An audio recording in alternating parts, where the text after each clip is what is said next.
Buenas tardes a todos otra vez. Vamos a empezar con nuestra clase de hoy, jueves 6 de mayo, Teoría General del Proceso.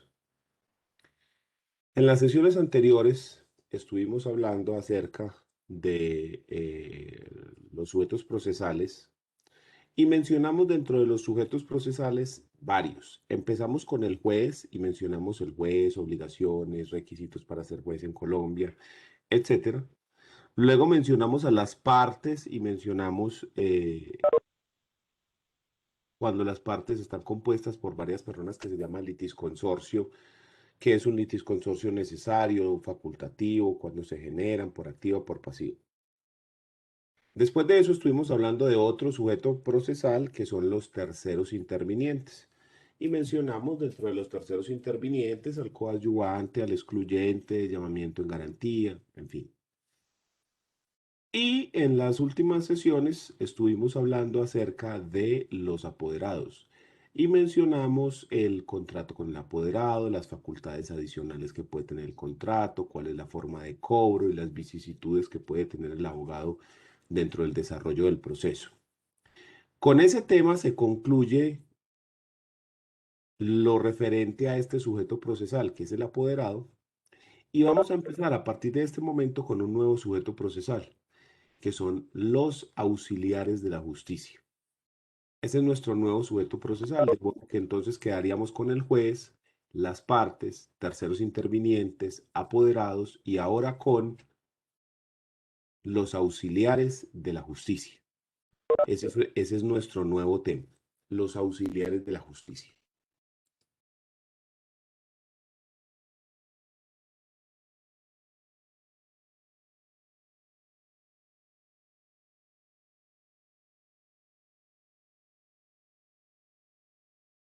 ¿Qué son los auxiliares de la justicia?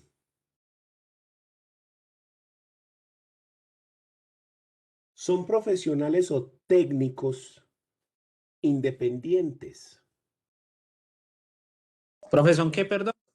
profesionales o técnicos independientes que colaboran con la administración de justicia.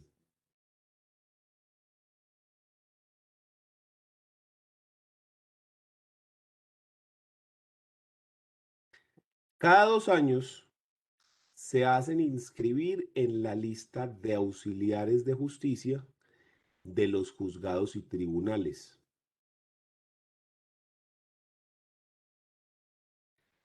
Para ser llamados según su profesión técnica u oficio.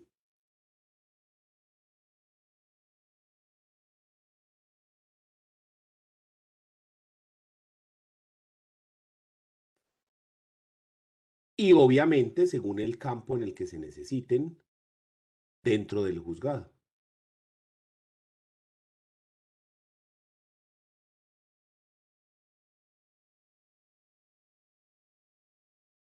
Su finalidad es ayudar con la administración de justicia, facilitar la labor del juez. Esa es su función, facilitar la labor del juez.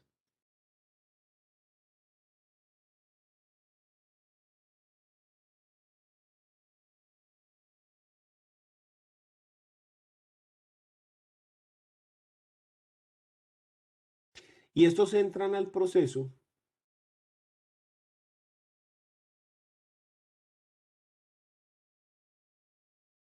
porque han sido nombrados por el juez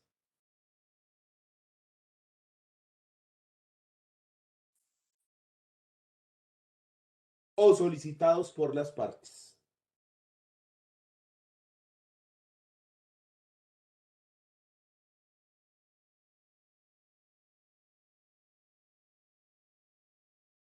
Tengamos en cuenta que esta labor de los auxiliares de justicia no es gratuita. Esta labor es paga y el juzgado, por su trabajo, les fija unos honorarios que tienen que ser pagados por las partes.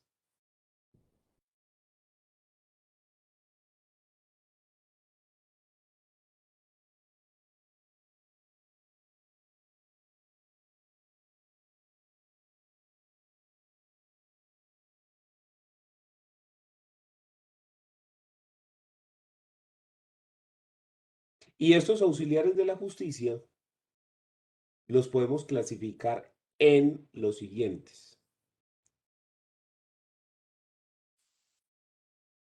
Primeros que vamos a ver. Yo hago aquí un cuadrito.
Los primeros que vamos a ver son los peritos.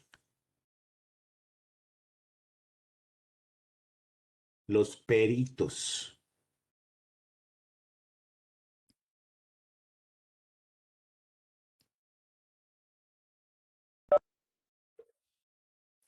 Hablamos de personas expertas.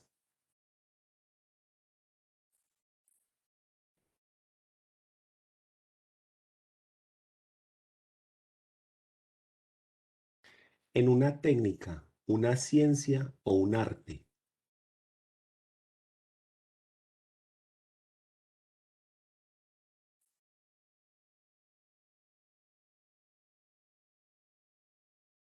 Profe, qué pena, ¿será que me repetís, por favor? Son expertos en una técnica, en una ciencia o en un arte. Su finalidad es brindar al juzgado un dictamen pericial. Ese dictamen pericial es un documento en el cual esa persona, el perito, hace un análisis de un tema según su conocimiento, hace un análisis del tema científico o técnico o artístico que la persona conoce.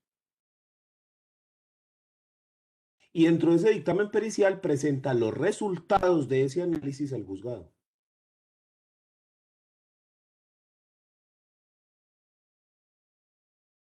Entonces le presenta por escrito y le dice, lo que se encontró luego de hacer el análisis X, Y, Z es lo siguiente. Este peritaje se utiliza como medio de prueba.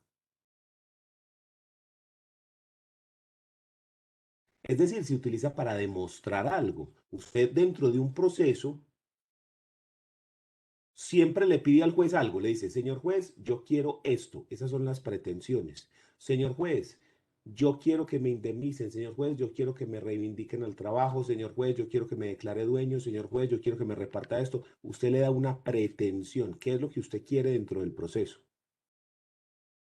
Esa pretensión tiene que estar sustentada en unos hechos, que son unas circunstancias fácticas, circunstancias de la vida real por la cual dan origen a eso que usted está pidiendo. Usted está pidiendo un reintegro a su trabajo. Entonces tiene que decir por qué razón necesita el reintegro. Ah, es que usted estaba trabajando en tal parte y lo despidieron sin justa causa por estas y estas y estas razones. Entonces, ¿sí? Ah, usted está pidiendo una indemnización de perjuicios. Entonces usted tiene que demostrar que una persona le ocasionó un daño. Lo más común es que sea con un accidente de tránsito, entonces que iba tal persona con tal otra, iban a tal velocidad por tal vía y entonces ocurrió el accidente. Pero además de eso, usted tiene que demostrar lo que usted dijo. Y una de las pruebas que más validez tiene en Colombia, que más se le cree, que los jueces más respetan es la prueba pericial, porque es una prueba que se basa en la aplicación de la ciencia o de una técnica. Es una ciencia que no está basada en la opinión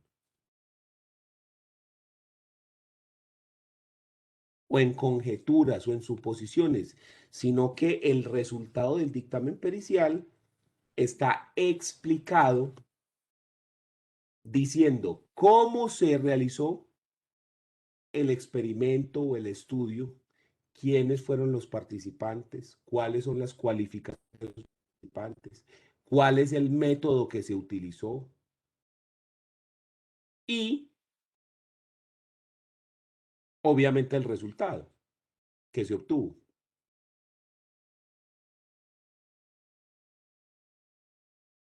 Entonces, el peritaje es un estudio técnico, científico. Ejemplos de peritos: médicos, psicólogos, contadores, mecánicos, ingenieros.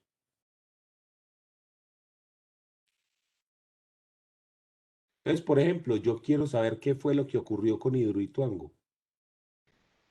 ¿Cuál fue la causa de que Hidroituango sufriera las pérdidas que sufrió? ¿Por qué razón? Entonces se solicita un dictamen pericial, donde se busca un experto o a varios expertos que pertenezcan a una firma, quienes van a realizar un trabajo investigativo, científico, técnico para brindar unos resultados y decir, Hidroituango ocurrió por esto. Hubo un problema con los materiales, hubo un problema en el diseño. Lo que pasó fue esto y si esto se hubiera podido haber prevenido por estas y estas razones. Pero casi que de cualquier profesión técnica o arte hay dictámenes periciales. Por ejemplo, un avalúo. Yo necesito saber cuánto vale una casa. Comercialmente, cuánto vale en el mercado una propiedad.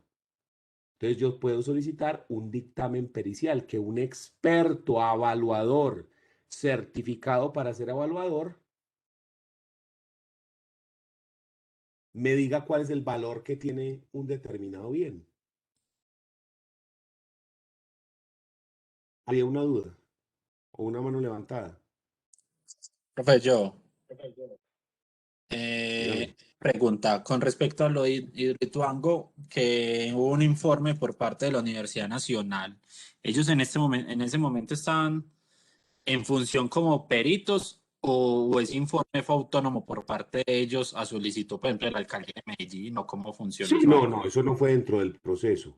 El peritaje, espere si verá, yo lo busco. Espere si verá.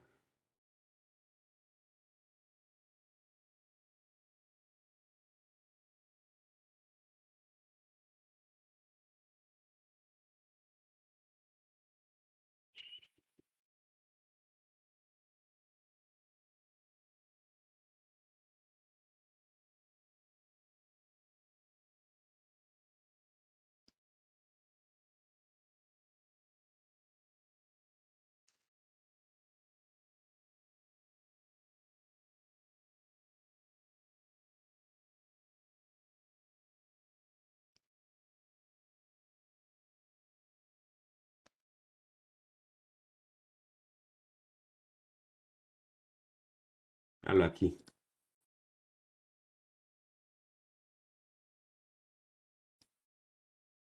Oye, tú. Vean, les voy a mostrar, me confirman ustedes si sí se escucha, les voy a mostrar un dictamen pericial. Esto fue el informe causa raíz que hizo una empresa que se llama Scava. Esa empresa fue contratada para realizar un estudio geológico técnico para saber qué fue lo que pasó en Hidroituango. Ustedes recordarán que hace, ¿cuánto fue eso? Ya 3 años. Hubo un problema gravísimo durante la construcción de la represa. se empezó a llenar rápidamente y tenía unos túneles por los cuales, venga, yo le hago un dibujo para que lo identifique.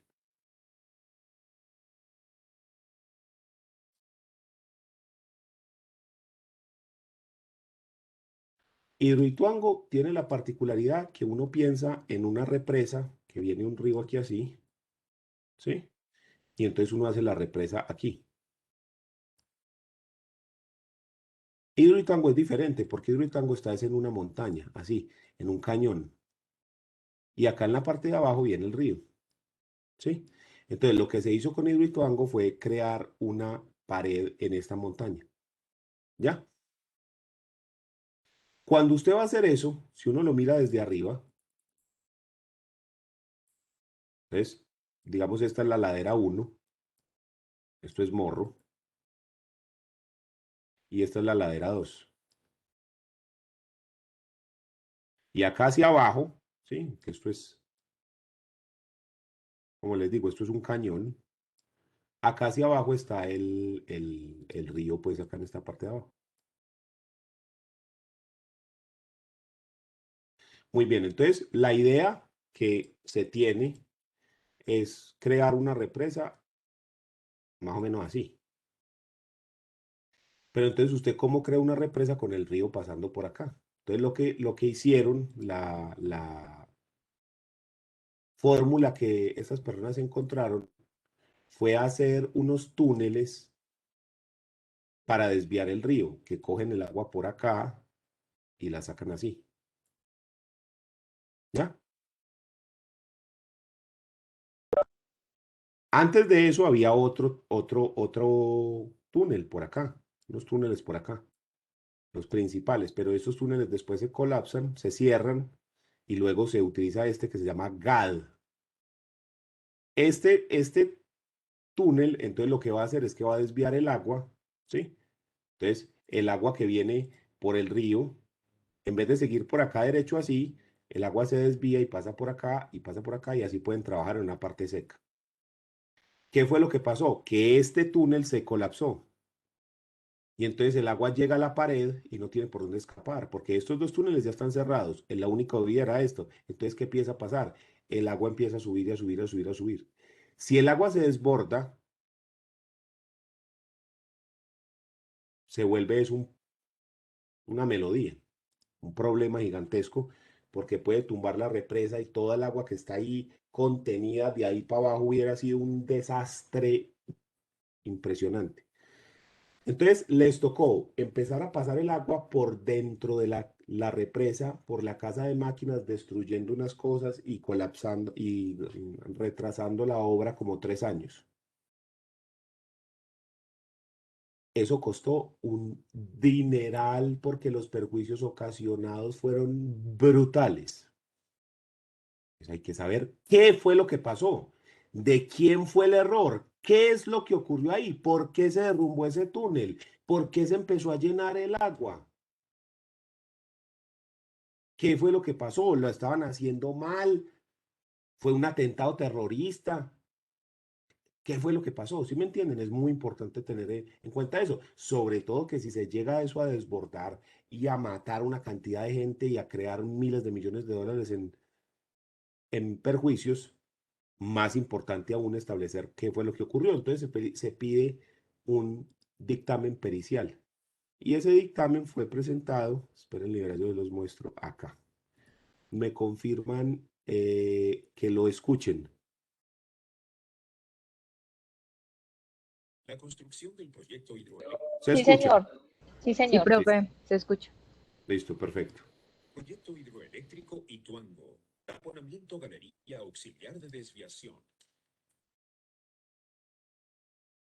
La construcción del proyecto hidroeléctrico Ituango comenzó en 2009, logrando el desvío del río a través de los túneles de desviación originales en febrero de 2014. Desde el 20 de septiembre de 2017 se utiliza también la galería auxiliar de desviación, GAD, como sistema de desvío del río Cauca. Miren, estos son los túneles que le digo. Estos son los normales, los que estaban en el centro, que era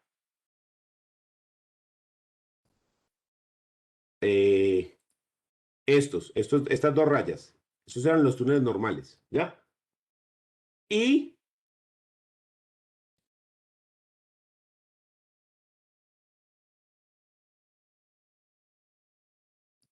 este otro que va por acá, es el que daba la vuelta. Entonces, por acá se estaba yendo el agua normalmente, pero cuando toca ya cerrar estos para ir terminando la construcción, usted tiene que hacer que el agua pase por alguna parte. Porque ¿cómo funcionan una represa? Una represa funciona creando un muro, pero eso tiene un hueco por donde el agua pasa y la idea es que el agua caiga en unas turbinas que se mueven con el peso del agua y eso genera la electricidad, ese movimiento circular del agua pasando. Entonces el agua no se queda estancada ahí, el agua siempre está pasando. Pero cuando usted está construyendo todo ese armazón, usted no puede tirar el agua ahí porque no hay turbinas, no hay nada. Entonces usted tiene que pasar el agua por otra parte. Esos son los túneles de abajo. Cuando eso ya se va a dejar de funcionar, entonces hay que cerrar esos túneles por donde pasan el agua por debajo y se hace el de desviación. En algún momento también usted cierra el de desviación y ya el agua empieza a fluir por donde debe caer normalmente. El problema es que eso no se había construido todavía. Entonces, cuando se taponó, fue donde se armó el peo. Sigamos mirando lo que dicen esta gente. Cuando la construcción del proyecto tenía aproximadamente un avance del 90%, se procedió a iniciar el cierre programado de los túneles de desviación izquierdo y derecho. El 28 y 30 de abril de 2018 ocurrieron derrumbes de terreno al interior de la GAD que generaron el taponamiento definitivo de la galería.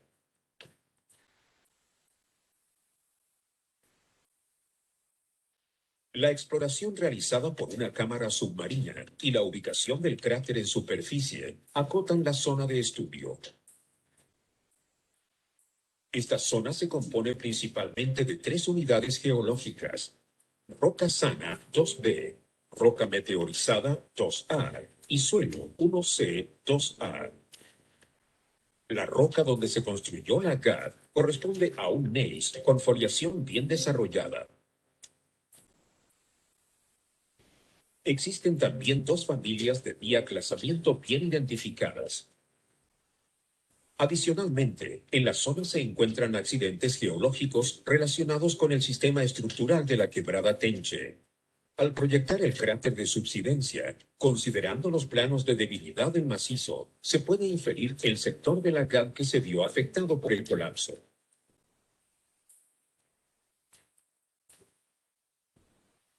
El sector de análisis fue clasificado durante la construcción como terreno tipo 3, el cual, de acuerdo con el diseño, no requería instalación de losa de piso en concreto.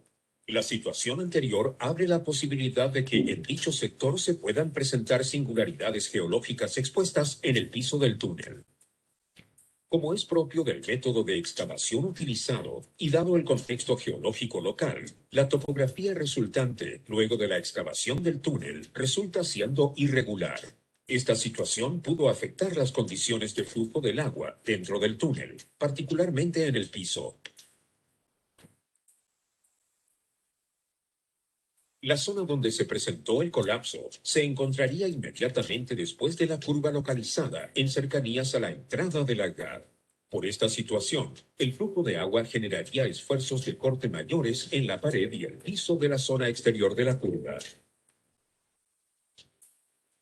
A finales de marzo de 2018, el aumento del nivel del embalse por factores hidrológicos provocó que la GAD pasara de flujo libre a flujo en transición. A principios de abril de 2018, el flujo pasa a presión. Por último, a finales de abril de 2018, la GAD volvió a operar con flujo de transición para finalmente volver a flujo en presión poco antes del primer colapso. Este aumento del nivel del embalse provocó también un ascenso en el nivel freático del macizo rocoso, pero a una velocidad menor que el aumento de presión al interior de la GAD. Debido a esto, durante los primeros 2 tercios del mes de abril de 2018, el agua dentro de la GAD hacía más presión hacia afuera del túnel. que el nivel freático del macizo hacia adentro del túnel. Posteriormente, durante el último tercio de abril de 2018, el descenso del nivel del embalse y de la presión del agua dentro del lagar se produce a una velocidad que es mayor a la de abatimiento del nivel freático del macizo rocoso, invirtiendo la situación y generando una presión hacia dentro del túnel mayor que la del agua dentro del lagar. En consecuencia, se generaron cambios importantes de la relación entre la presión del túnel hacia la roca y de la roca hacia el túnel.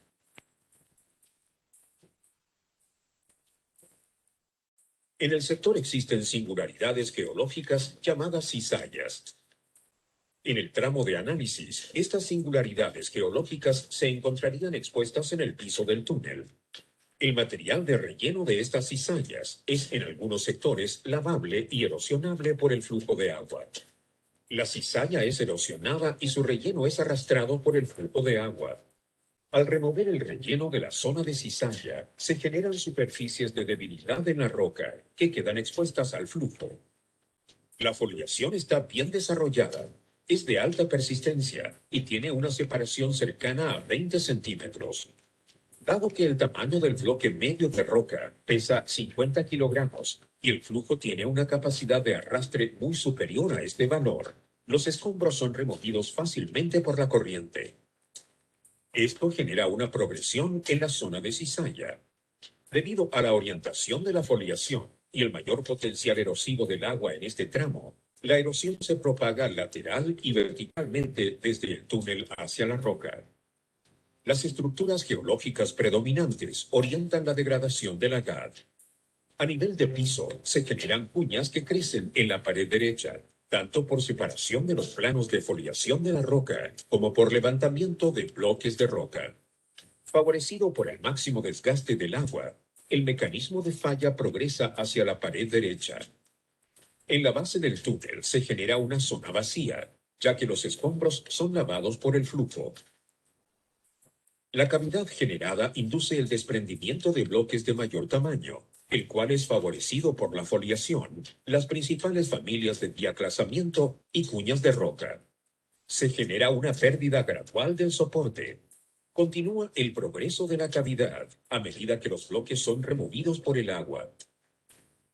La cavidad progresa hasta generar un cambio de forma suficiente para producir un colapso brusco que el flujo de agua no es capaz de remover. El bloqueo producido por los bloques de roca detiene el flujo a través del lagar.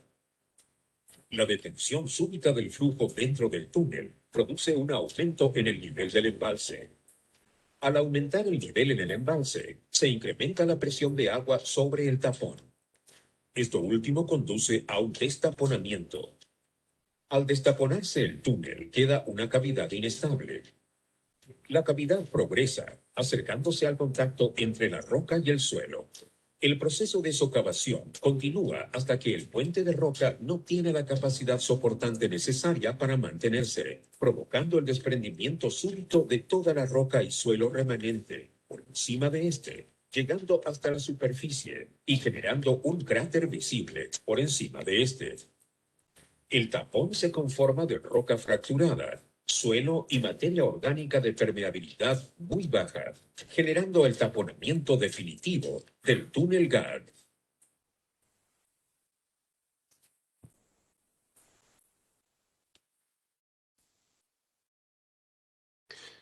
Entonces, ahí acabamos de ver la explicación técnica de qué fue lo que ocurrió ahí. Miren que lo que nos explicaban es que todo empieza porque cuando hacen el túnel, las paredes las hacen en concreto, pero no el piso, porque en principio no se necesitaba, porque era de material no sé qué. Pero que había unos cortes en la roca, lo que se llaman cizallas, y entonces el agua en el suelo empieza a sacar material, a sacar material, y hacer el huequito, y hacer el huequito, y hacer el huequito, y hacer el huequito. Y luego eso se va comiendo y se va comiendo la pared, y se va comiendo la pared, la pared, la pared, la pared, la pared, hasta que el muro, todo el túnelcito colapsa. Aumenta el nivel del embalse y eso aumenta la presión ahí, como cuando usted coge un tarro de salsa y le hace así y sale disparada la salsa, así tal cual. Eso expulsó el tapón, pero creó un hueco grande en la parte de arriba. Cuando el agua recupera, empieza el agua a meterse en el hueco y a excavar y a excavar y a excavar hasta que se viene de la superficie y ya cae tanto material que ya no se puede volver a expulsar. Y estamos hablando de algo que está bajo el agua, pues ni modo de meter ahí gente a hacer nada, porque eso son toneladas y toneladas de roca. Entonces ahí fue cuando les tocó pasar el agua por la sala de máquinas sin que eso estuviera todavía terminado. Entonces eso destruyó lo que había ahí adentro. Miren que este informe es un informe técnico donde se utilizan una cantidad de terminologías totalmente científicas propias de eso. Mire que se utilizaron cosas, que se metieron unas cámaras submarinas, que se hicieron un análisis de no sé qué, que se miró el terreno si sé cuándo, que... ¿Sí? Mire la cantidad de estudios que se hicieron para llegar a este informe. Entonces, así es como se hace un dictamen pericial. No necesariamente así en video, pero así es como se hace un dictamen pericial, de esa manera.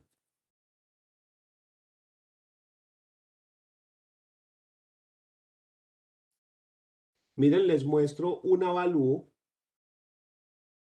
que es otra clase de dictamen pericial, que es cuando yo necesito saber qué precio, qué valor tiene una propiedad, cuál es el valor real, el valor comercial de una propiedad, cómo lo establecemos. Debemos contratar una persona, un técnico evaluador, una persona que ha hecho unos cursos especializados para determinar el valor de los bienes, y los determinan dependiendo del tipo de construcción, la ubicación, la antigüedad, los lugares a los que queda cerca, la destinación que tienen, en fin, una cantidad de circunstancias, y le da un valor. Este avalúo se utilizó para un proceso de ejecutivo para cobrar. Entonces, acá dice informe de avalúo, datos generales, el cliente. Este señor era el muerto, era el dueño del que dejó el que dejó los bienes en la sucesión. Entonces necesitamos saber cuánto valen esos bienes. Entonces, este era el muerto. Dirección, aquí está la dirección de los bienes, estrato 3, queda en Itegui, y este es el evaluador, y aquí está su número. Aquí están los demandantes y demandados, está antecedentes, valor comercial, edad, 21 años, remodelado no, ocupante arrendado, tipo de inmueble, edificio, uso vivienda. Aspectos jurídicos, entonces mírenlo acá. Esta es una foto, es todo este edificio. Y en este edificio tenemos las cosas, la particularidad de que hay unos apartamentos y acá abajo hay unos locales. Entonces aquí dice propietario, tal persona, el muerto, matrícula inmobiliaria, cédula catastral, y una cantidad de cosas. Y aquí entonces empieza esto con una descripción general. Entonces dice, el inmueble objeto de la presente tasación corresponde a un edificio de 4 pisos. Primer piso, local comercial. Segundo al cuarto, 5 unidades de vivienda con dirección en la calle ubicado en el barrio San Fernando, del municipio de Itagüí. Este edificio no cuenta con licencia de construcción ni reglamento de propiedad horizontal.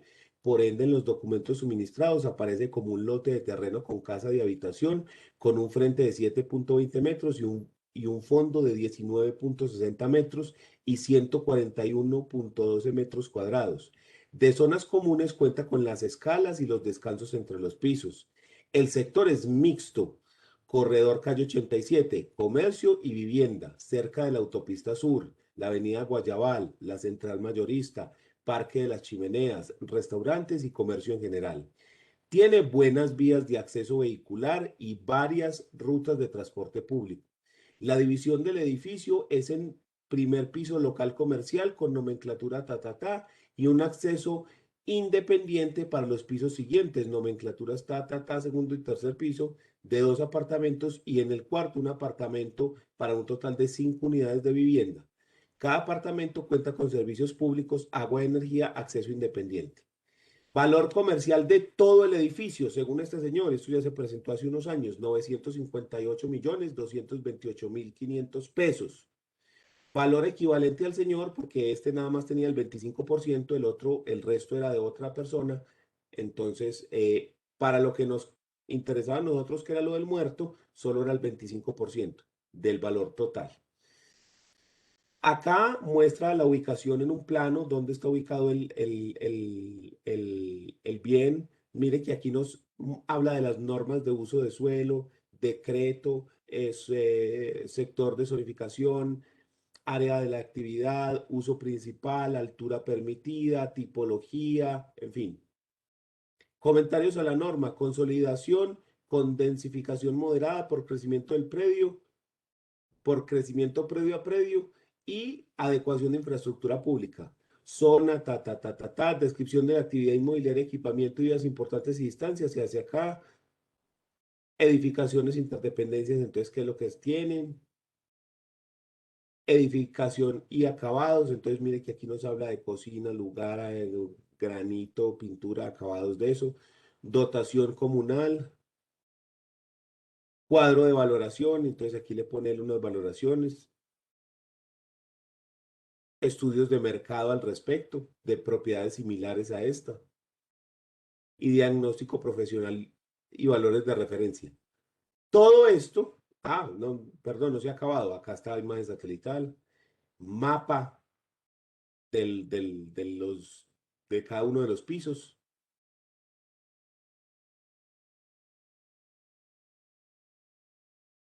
Fotos. Vean, el 18 fue esto.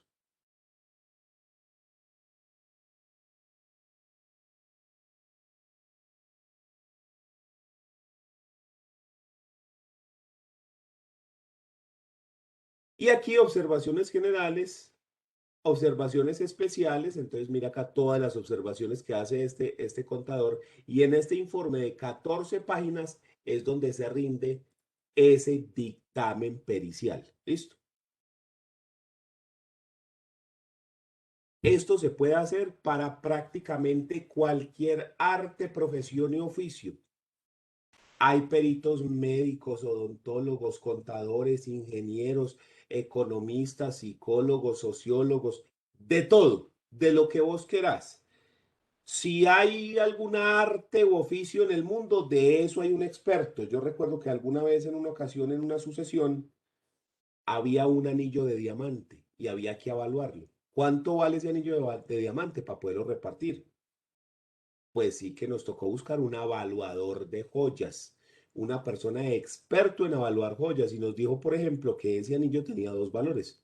Un valor para establecerlo como joya, como anillo ya terminado, o valor como materia prima, quitándole el diamante por un lado y dependiendo de los quilates, peso, tamaño, pureza del diamante, un valor para eso, y cogiendo el anillo, fundiéndolo, y dependiendo de los quilates y los gramos de oro que tenga, entonces también un precio diferente.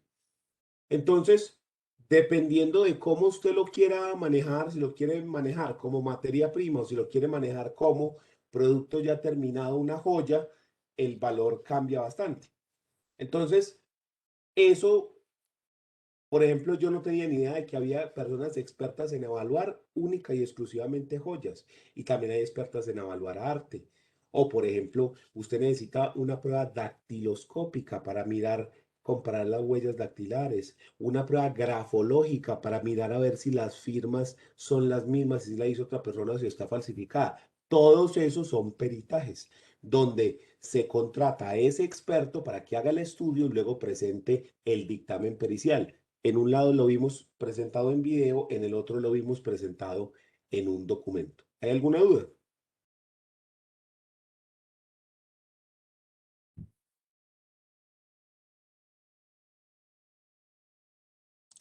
Sí, profe. Dígame.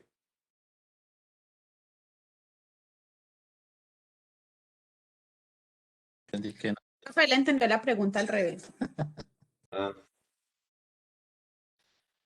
Entonces, continuemos.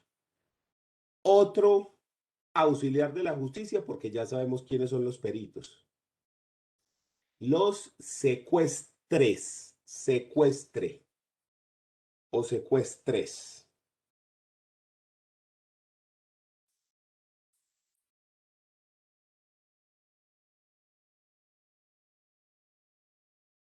Un secuestre puede ser cualquier persona de buena conducta. Dice la ley de conducta honorable o intachable. ¿Qué es eso? No es muy claro. Básicamente uno puede decir que no tenga antecedentes penales, básicamente. Pero tiene que ser una persona buena, según la ley. El secuestre se va a encargar de recibir bienes que son objeto de la medida cautelar de secuestro, en la cual se le quita la tenencia del bien al propietario o tenedor. Usted le quita la tenencia del bien y se le encarga su guarda y cuidado al secuestre.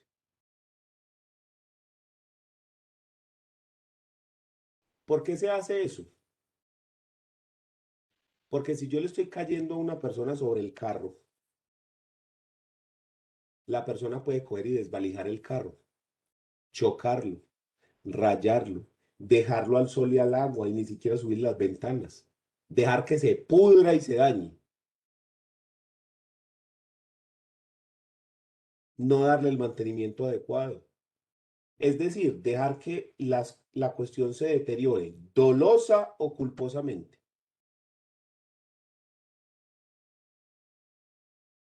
Entonces, para evitar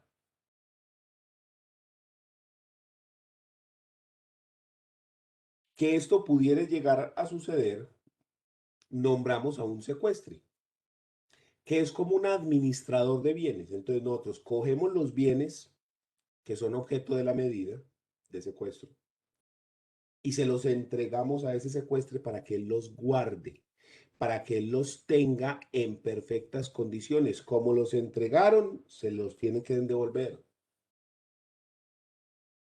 La función de ese secuestre va desde el momento en el que le entregan los bienes y hasta que el juez ordena que sean devueltos a uno o a otra persona. Esta persona, como es un administrador, debe mantener los bienes en buen estado, pero también debe administrarlos. Por ejemplo, un taxi. A mí de nada me sirve un taxi parqueado, guardado en un parqueadero un año o dos. Tú estás perdiendo plata. Entonces quiere decir que este administrador puede coger y poner a trabajar el taxi. Sí, señor. ¿Y qué pasa con la plata? Esa plata se tiene que guardar en una cuenta bancaria porque eso es producido por ese bien, entonces también se debe repartir. Entonces, eso es un secuestro con administración. Es más, si usted deja el taxi parqueado, lo que hace es perder valor. Porque es que lo más importante del taxi no es el carro, sino el cupo. Es decir, la posibilidad de estar recogiendo la gente y llevándola de un lado a otro. Si no está haciendo eso, está dañándose. Y si es un local comercial, ¿qué? Se puede arrendar también. Buscar ese arrendamiento y guardar el arrendamiento para luego entregarlo a órdenes del juzgado. La medida de secuestro está pensada generalmente para los bienes muebles y los bienes muebles sujetos a registro. No para bienes inmuebles, porque para bienes inmuebles resulta antitécnico, impráctico, quitarle pues la tenencia de una propiedad a una persona, no tiene mucho sentido. ¿Sí? Entonces se utiliza para bienes muebles, una silla, un comedor, o bienes muebles sujetos a registro, como lo que ocurre con los carros, las motos, los aviones, los yates. En ese evento a la persona también se le puede entregar aun cuando esté sujeto a registro, siempre que sea bien mueble, porque si es inmueble ya se va complicando el asunto. ¿Ok? Entonces, ¿cuál es la función de esa persona? Tener los bienes, guardarlos en buenas condiciones, están a su custodia y cuidado. Si se dañan, se pierden, se deterioran, usted es responsable de esos bienes. Y luego entregarlos, devolverlos al proceso cuando el juez le ordene hacerlo. ¿Listo? Esa es la función entonces del secuestro. Muy simple. ¿Alguien tiene alguna duda?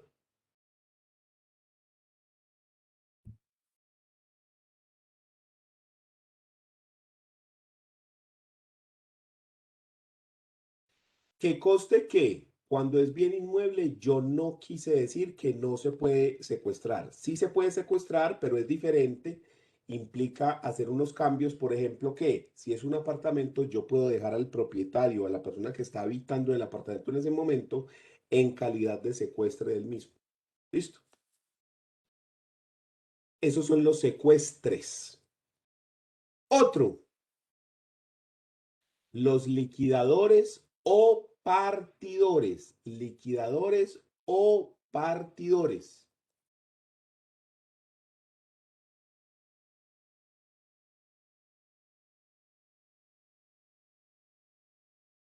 En el anterior del secuestre dijimos que podía ser cualquier persona de conducta intachable. Para ser partidor o liquidador no es así. Para ser partidor o liquidador se necesita ser abogado titulado.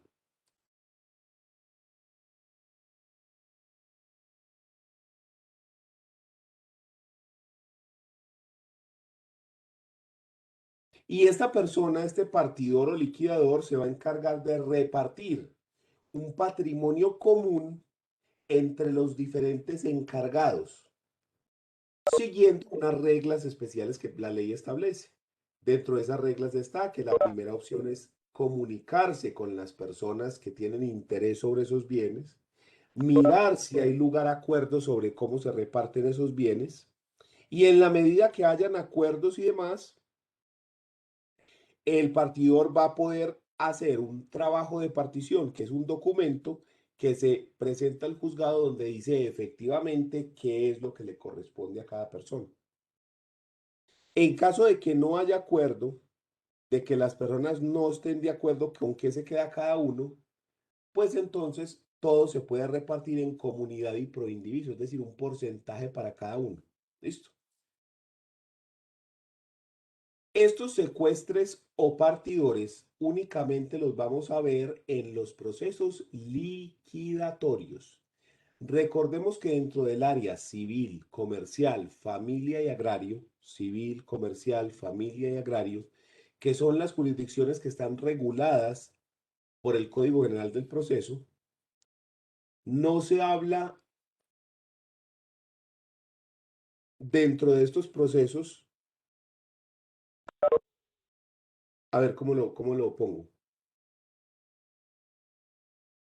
Dentro de estos procesos su estructura es, se presenta la demanda y contestación, luego pasamos a la etapa de inventarios y avalúos, donde inventariamos todos los bienes y decimos cuánto valen todos y cada uno de los bienes. Y posteriormente se pasa a la etapa de partición, donde yo cojo al partidor, se le nombra su función, tiene que posesionarse del cargo, obviamente, y se le entregan todos los documentos para que sea esa persona quien haga la repartición. Para Pedro esto, para María esto, para Alberto de esto, para Juliana esto. ¿Sí? Entonces, eso es un partidor o liquidador. No confundir la figura del partidor con el síndico.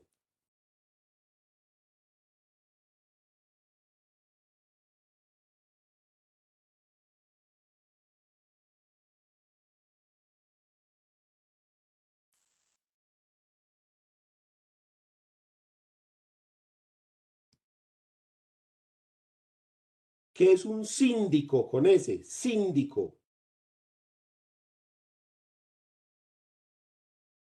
Es una persona que se presenta dentro de los procesos concursales de acreedores, es decir, en los procesos de quiebra.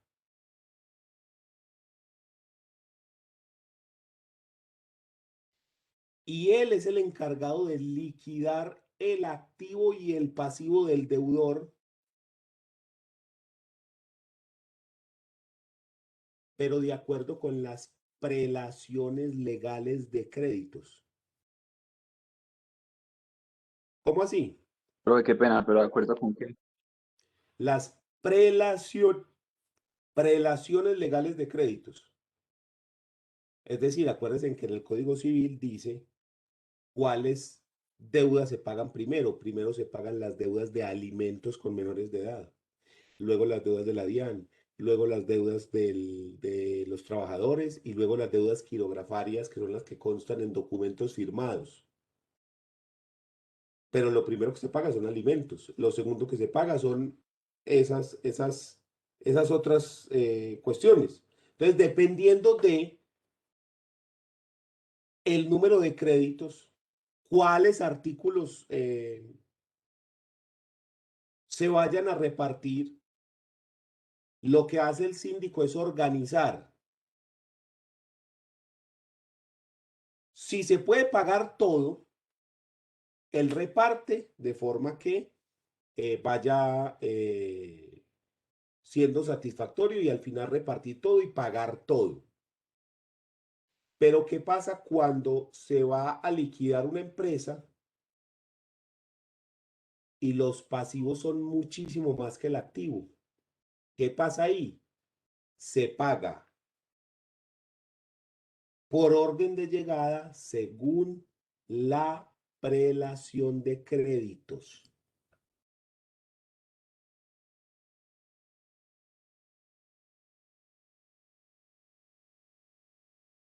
La prelación de créditos, si no estoy mal, es el artículo. Espérenme, yo lo busco.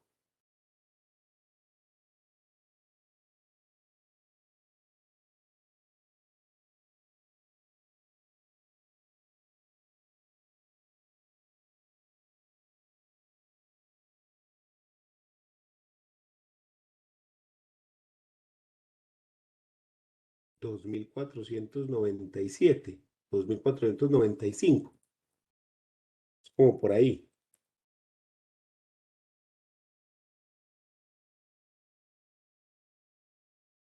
A ver, sí, espérenme a ver qué. Como este código civil es tan grande, 2400, yo miro el 2490 y de ahí me voy mirando.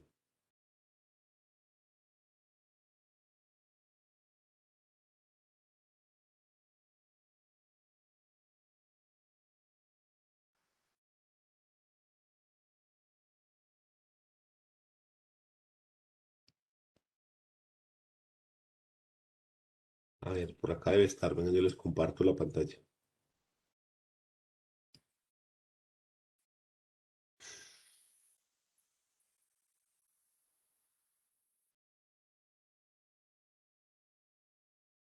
Mira acá, vea, empieza desde el 2494.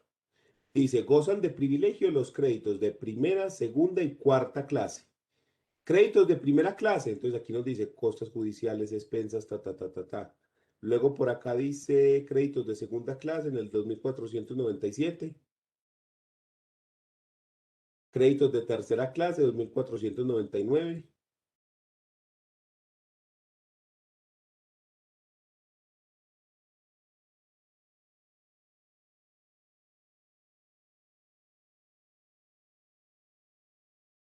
Y ya, pues aquí están todos estos otros artículos dependiendo de eso. Entonces, la figura del síndico es la figura de la persona que hace estos procesos concursales de acreedores, que son procesos de orden comercial para empresas y entidades de esta naturaleza. Y él es encargado de administrar y hacer esta repartición conforme a las reglas del partidor y conforme a las reglas que se tiene para prelación de créditos. Puede que a una persona se le pague un crédito y a otra no, puede que a una se le pague algo del crédito y a otra no se le pague nada. Eso depende de la prelación de créditos. ¿Cuáles son los créditos privilegiados que llegan antes que los demás? ¿Listo? ¿Alguna otra duda?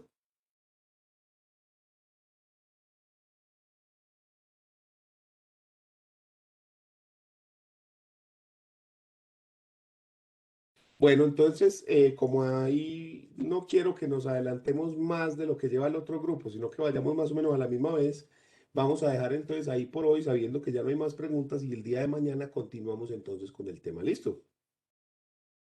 Sí, señor. Hasta luego. Que estén bien. que estén bien. Hasta luego. Chao, Hasta luego, profe, profe. gracias. Gracias, profe. Profe, gracias.